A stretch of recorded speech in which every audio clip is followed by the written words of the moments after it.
T-minus 10, 9, 8, 7, 6, 5, 3, 2, 1, 0, and liftoff of Space Shuttle Atlantis on a mission to build, resupply, and...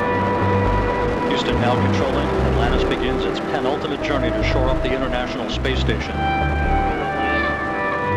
Atlantis now in the proper alignment for its 8.5-minute ride to orbit. 4.5 million pounds of hardware and humans taking aim on the International Outpost. 30 seconds into the flight. Atlantis almost 2 miles in altitude, almost 6 miles downrange from the Kennedy Space Center already, traveling 500 miles an hour.